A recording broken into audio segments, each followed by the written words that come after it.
Hi friends, അച്ഛൻ്റെ 60-ാം പിറന്നാളും ദിവൂട്ടൻ്റെ 1-ാം പിറന്നാളും ഒരുമിച്ച് ആഘോഷിക്കാനുള്ള തിരക്കിലാണിപ്പം. അപ്പോൾ പന്തലെല്ലാം രാവിലെ വന്നിട്ട് ഡിന്നർ സെറ്റ് ഇട്ടിട്ടുണ്ട്. പിന്നെ ഡെക്കറേഷനെല്ലാം ഞാനും കാത്തും നിധിയും കൂടിയിട്ട് ആക്കി വെച്ചിട്ടുണ്ട്.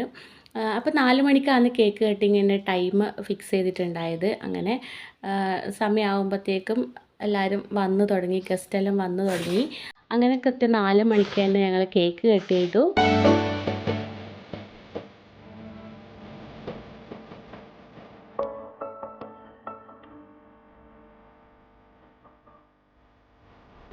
അച്ഛൻ ആദ്യമായിട്ടാണ് കേട്ടോ ഇങ്ങനെ കേക്കെല്ലാം മുറിച്ചിട്ട് പിറന്നാളെല്ലാം ആഘോഷിക്കുന്നത്. അപ്പോൾ അതിൻ്റെ എല്ലാ സന്തോഷവും അച്ഛൻ്റെ മുഖത്ത് ശരിക്കും ഉണ്ടായിന്. അങ്ങനെ ഏകദേശം ആൾക്കാരൊക്കെ വിളിച്ചവരൊക്കെ വന്നു. അച്ഛൻ്റെ ഓട്ടോ സ്റ്റാൻഡിലുള്ള ഏട്ടന്മാരെല്ലാം വന്നിട്ടുണ്ടായിന്. ഭക്ഷണമൊക്കെ കഴിച്ചു. പിന്നെ ഞങ്ങളെല്ലാം അങ്ങോട്ട് ആർമാദിക്കലായിരുന്നു. പിള്ളേരെല്ലാം ഡാൻസും പാട്ടും എല്ലാം ആയിട്ട് അടിച്ചു പൊളിച്ചു.